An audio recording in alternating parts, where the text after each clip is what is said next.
So you're thinking about moving to Boise, Idaho, or maybe one of the surrounding cities like Star, Eagle, Nampa, Kuna, or Caldwell. Well, in this video, I'm going to take you inside of my computer. I'm going to show you all of the surrounding cities so that when you get here, you can make the best of your trip. And if you stick around until the very end, I'm going to show you a market update so that you know where we're at in the Boise market. So stay with me and let's get after it right now.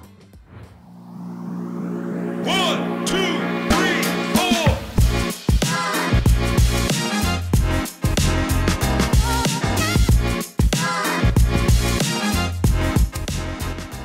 If this is your first time to the channel and you want to know everything about living in the city of Boise, Idaho or the surrounding suburbs, then subscribe below and tap the bell for notifications so you can be the first to know about the current market updates in Boise, Idaho. My name is Chris Budka and I'm with the Living in Boise team. Every day I get calls and emails from people just like you and you and you and you looking for help on making their move to the Boise, Idaho area. I absolutely love it. Whether you're planning to move in 9 days or 90 days, give me a call, shoot me a text, or send me an email. All of my information is in the description below. That way I can help you with a smooth move to the Boise, Idaho area. So as I mentioned before, we're going to get into a map tour within my computer. So let's get after that right now. Okay, so here we are in my computer and I have the Google map up as promised. And what you're looking at now is the entirety of the Treasure Valley. Boise is outlined in a red border, and it is also highlighted so you can see the actual way Boise looks. And what we're going to do is I'm going to go over all of the highway system here. I'll go over each area: Boise, Eagle, Star, Caldwell, Nampa, Kuna, and Meridian. And since Boise is so much bigger than the rest, I'm going to also go through each little area of Boise so you can get an idea of what's in those little communities within the city limits of Boise.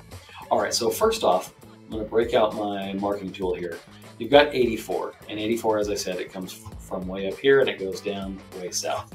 The airport is here, and the rest of the city, although we only have one interstate or one freeway, if you will, the 84 branches off right here, and it goes around the top into downtown, and then it turns in at the connector. It's called the Boise Connector. Takes you into downtown, and Broadway comes back down and links back with the 84. So that's a little mini loop, if you will.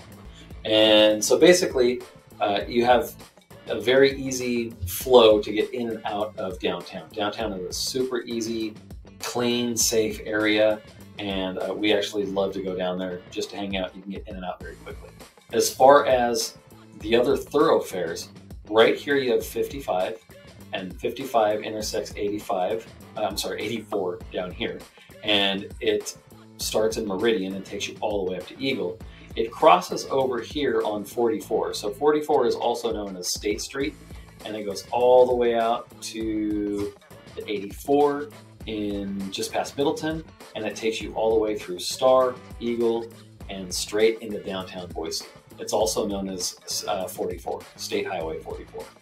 But outside of that, as we cross over 44, this highway goes all the way up, and it'll take you all the way up north to Quarter Lane. It's basically a 2-lane highway all the way up, and some actually impressive views. So if you ever come to the area and you can at least make it up to McCall, you take 55 straight north, you'll run right into it. It's a great area. Okay, so outside of the 26, 44, 55, etc. that we just went over, there's also Highway 16.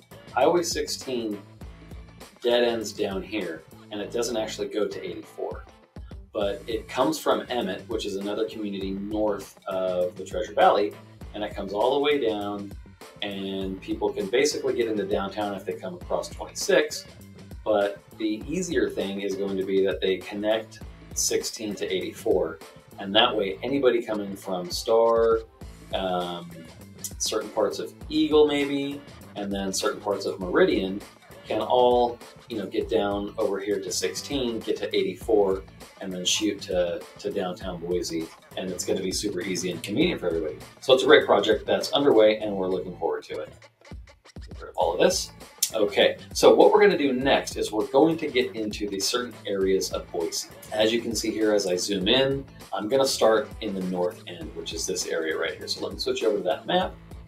So as you can see here, the north end is highlighted with the red dotted border. It is a great area. It's very affluent, tons of charm and character in the homes that you have there.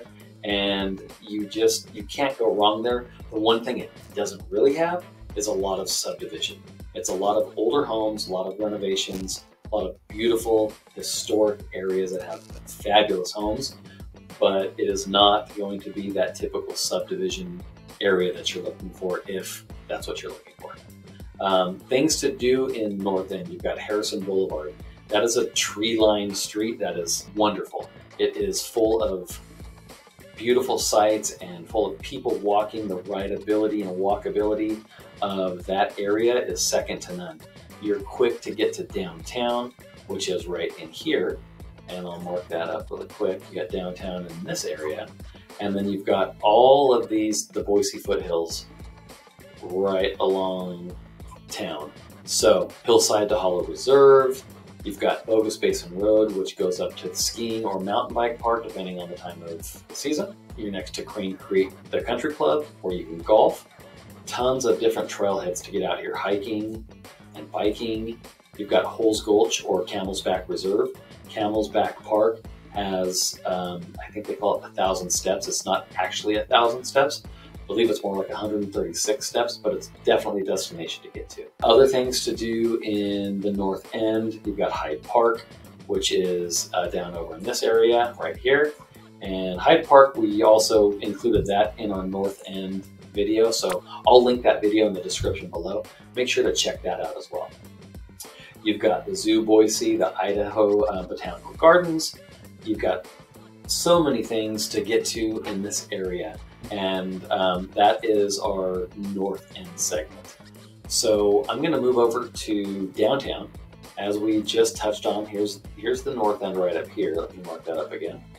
So we just came from the North End, and downtown covers basically this area.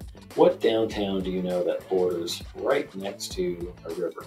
And the river we have is also known as the Boise River, and it is wonderful. You can kayak, you can fly fish, any type of fishing. In the summertime and the fall time, you can float the river. It's a wonderful time of year to get out and do that kind of stuff coming up, so I can't wait for that. Downtown is very clean. There's lots to do, lots of eateries. Everything that you would like to have in a downtown is there. Bars, food, you name it. Parks. So Zoo Boise is actually down here in downtown. You've got Julia Davis Park, and on the other side of the river you have Ann Morrison. So Ann Morrison is just outside of downtown, but for all intents and purposes, you can get to any one of these parks very easy from downtown. And you also have the Catherine Albertson Park. So very easy to get to, all bordering on the river, and tons of outdoor things to do. Again, in downtown, you have Freak Alley, you have access to the parks that we spoke about, and tons of eateries. So definitely recommend making it to downtown when you come in the area. They've got a great nightlife. The city closes down, bars are open till 2 a.m. or whatever, but downtown is very safe, it's very clean, and I recommend you get down there and check it out. Okay, so moving on from downtown Boise, we are in the southeast Boise area. It's a great area, there's great real estate down there, and in southeast Boise you do have the opportunity for some subdivisions, and there is a lot of bleed over from the North End and downtown and Bench, so you have a lot of historic style homes and great areas to buy in that aren't necessarily in subdivisions.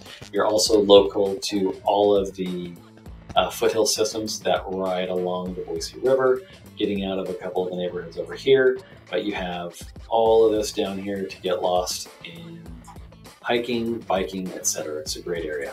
All right, what else is there to do in the southeast area of Boise? Well, you have Simplot Sports Complex. So you've got various soccer fields, baseball fields, anything with child athletics in schools is going to happen there. You also have the Tavern at Bound Crossing. So that's a restaurant. Bound Crossing is a small area where they've got eateries. There's a novelty shop there. There's certain services like I believe there's a massage place, there's a coffee shop, and there's a couple things down there that are worth going to. Lots of restaurants in the area, and it's just a great area, great safe area. Okay, so moving on from southeast Boise, let's move over to the Boise Bench. The Boise Bench is pictured on the screen now, as you can see here, and it is kind of dead center between the rest of the valley and southeast Boise downtown in the north end. Super cool area. There are some smaller subdivisions sprinkled within there, and then just tons of homes with tons of character. Very nice area. You have a lot of opportunity in there from real estate. A lot of people that want to buy in the north end but really can't afford it move down to the Bench area. It's just a fabulous area to live in. Super safe.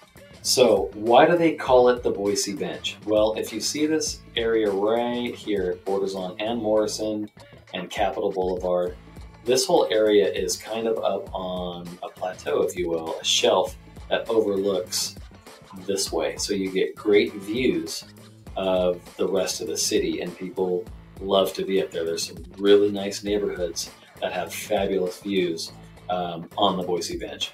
Outside of that, you have the Depot Bench, which is an old train station, and you have easy access if you live in the Bench area down to the airport. Vista Avenue goes straight down, and it's just super access to get to the airport, to get in and out of the city. If you live in that area, huge plus. Again, the airport is right down here. The Boise Bench, again, has access to all the parks. Catherine Albertson's Park, Julia Davis Park, Camel's Back Park is close, Zoo Boise is close, Idaho Botanical Garden is close.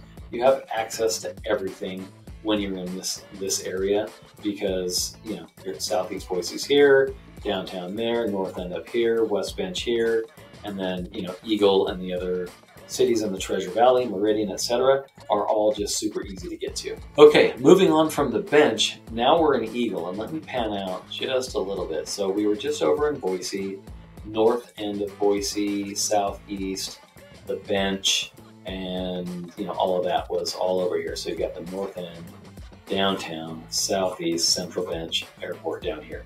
Now we're moving kind of northwestward, and that gets us to Eagle. Now State Street is Highway 44, which will bring us from downtown all the way into Eagle, and again all the way out to 84 on the northwest border of the Treasure Valley. Eagle is a great place, lots of subdivisions, lots of families, people coming from coastal areas, whether it's California, Oregon, Washington. A lot of people have come in droves to the Eagle area because it's very similar to those areas that people have come from. Master planned communities, lots of restaurants, lots of great people, lots of parks, access to the outdoors, yet still far away enough from more populated areas like Boise or Meridian. There's a few places that are noteworthy. Let me get rid of this tool really quick so I can zoom in. Very easy access again to the foothills on the north side and the west side of town. All of these are foothills, and you can get out here on your mountain bikes or hiking in the winter. Lots of snowshoeing, very easy access. A lot of people really like it because you're so close to 55, which will take you up to McCall, very close and center to everything. So let's say you want to get out to Lucky Peak in the summer and you wanted to go boating. You're not that far, as you can see as the crow flies. You got Lucky Peak right here. So super easy to get to everything.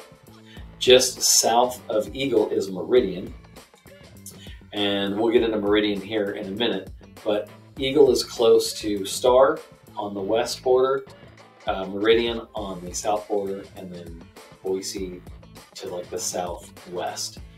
Lots of people like Eagle because it is very central to everything.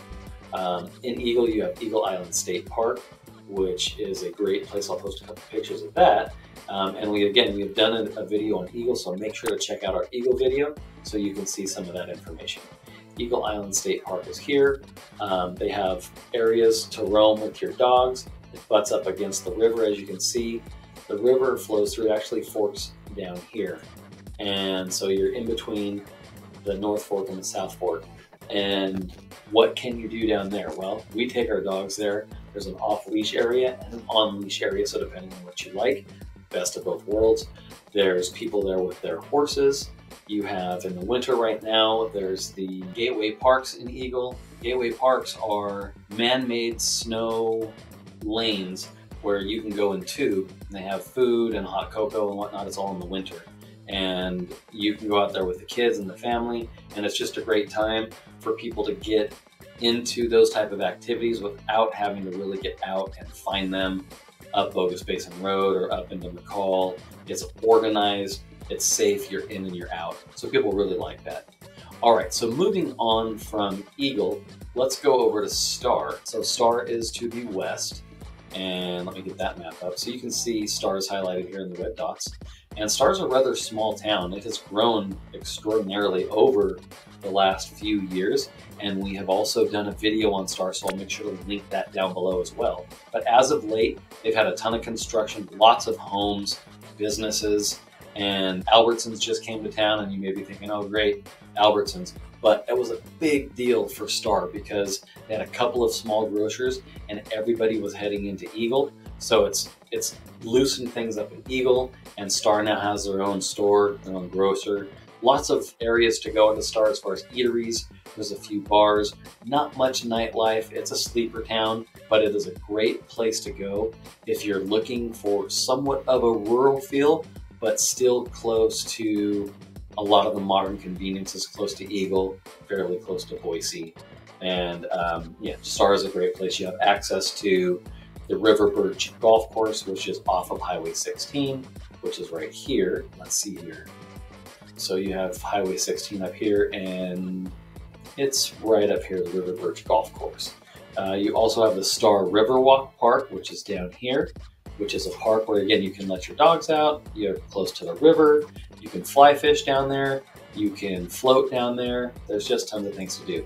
Star is fairly limited, but it's a beautiful town with lots of homes, lots of great families, and it's definitely somewhere where you should go. Moving on, let's get over to the city of Nampa. Nampa now moving from Eagle and Star, which are up here to the northeast. Here's Eagle, here's Star, and you have Nampa right here. So Nampa, ton to do out there. It is getting more rural as you get out to Nampa and Caldwell. Nampa has the Warhawk Air Museum. Nampa has the Fort Idaho Center, a handful of breweries, things, places for kids to go, bounce houses. There's the Red Hawk Public Golf Course. There's the Ridgecrest Golf Course. Northwest Nazarene University is out there. Great area. Both of these areas, Caldwell and Nampa, both have 84 running through them. So whether you're living in Nampa or living in Caldwell or commuting into Boise, the highway gives you, great access into downtown Boise. Also, if you live in one of these areas, you have access to Lake Lowell. And a lot of people really love that for its recreational value. You can boat there, you can fish there. There's lots of trails surrounding the lake. And then you have wine country out in this area as well. So there's a handful of wineries.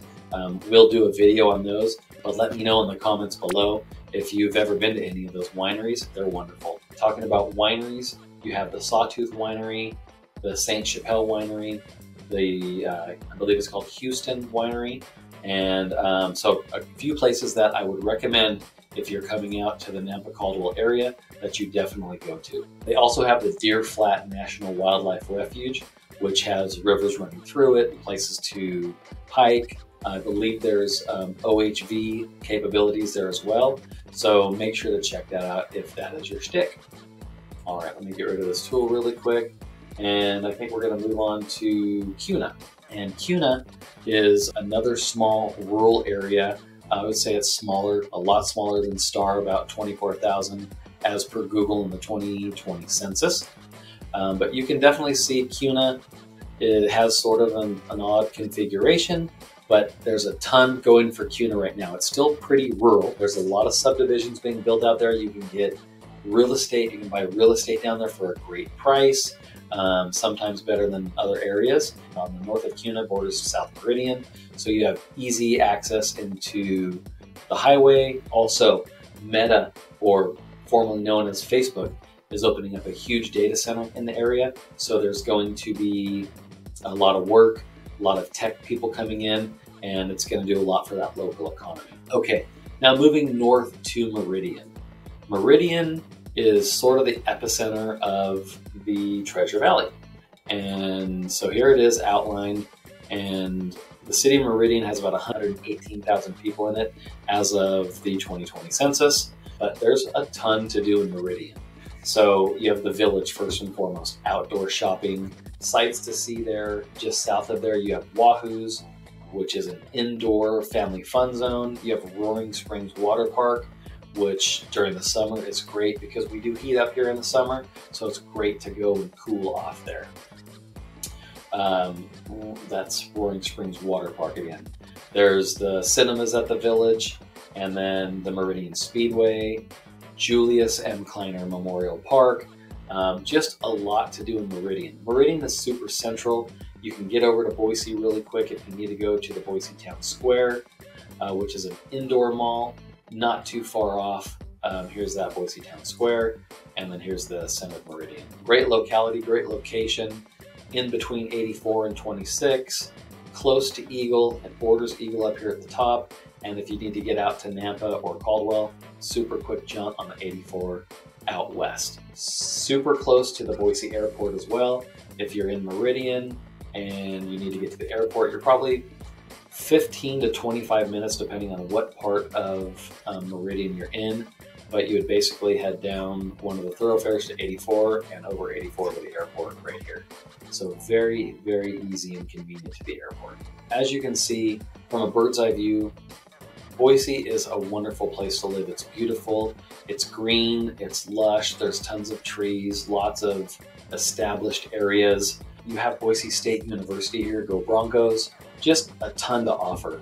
If you're out in the area and you're looking for places to go, let me know if this video has helped you in the comments below. If I missed something, if I can do a subsequent video for you all, I'd love to do it. And now we'll get into what I promised you at the beginning, which is a market update. And what I'll do is a market update on Ada County as a whole. So one moment and we'll get into that. Okay, so here we go with our quick market recap. This is based on statistics for Ada County alone. No particular cities, I'm not gonna go that granular into detail, but if you have any questions on a particular city or a particular micro market, I'd be glad to get on the phone and do a consultation with you. So that being said, Ada County as a whole, you have this graph from February 2022 to February 2023. The red line is the active listings that we have experienced. The gray is pendings and the black is representative of closed sales. So in the summertime, you saw our demand shoot up and crest at 1,602 active listings in August. Since then, we've declined by around 1,000 homes. As of last month, this data comes out every month, we had 604 homes active in the month of February, which was relatively flat with January, which is interesting because rates actually shot up a little bit in February. So to see our pendings that solid through that time frame and actually increase, even though rates increased, it's counterintuitive because you would think with rates increasing, demand would fall, and it actually has started to increase. So what does that mean? Well, in the next few months, I think sales and inventory are going to increase because of the sheer fact of seasonality in our market. So as the sun comes out and the heat heats up, we're going to see more active listings, which are going to lead to more sales. It's all dependent upon the rate environment, but with what's going on with the bank collapse, some of us believe that rates should come down. As we saw once all of this hit the news, we did see a little bit of a decrease in rate, which should spur our demand in the housing market. That's my 2 cents on the market. You can see as we go lower, our average sold price, our historical increases over the last, let's say 10 years. Back in 2014, the average price in Ada County was $221,000. And then as of late, it's been in the $600,000 range. This is the first time in about 10 years that we have seen that bit of a decline. So my point is right now, it's a pivotal time. If you're a buyer in the market and you're looking to purchase, I think right now is the best time that we've seen for buyers because you actually have some leverage to your benefit. Where in the last few years, you've had to buy a house maybe that you didn't want, You had to settle for things that you normally maybe wouldn't have, and you had to offer more for that property because you had to be competitive against a bunch of other offers. Now, there's just less demand because of the rate environment, but if you're okay with that qualification, whatever that is for you and whatever home that is, or you're a cash buyer, it's a phenomenal time to get into the market here in the Boise area. All right, so thank you so much for hanging on this long. I know this is a long video, but it was jam-packed with a lot of stuff that I feel I would want if I was going to be moving to a new area. If you have any questions or you'd like to set an appointment with us, our information is below in the box. Please feel free to call, text, or email, and we'd love to help you out. Thank you very much, and I hope you enjoyed the video.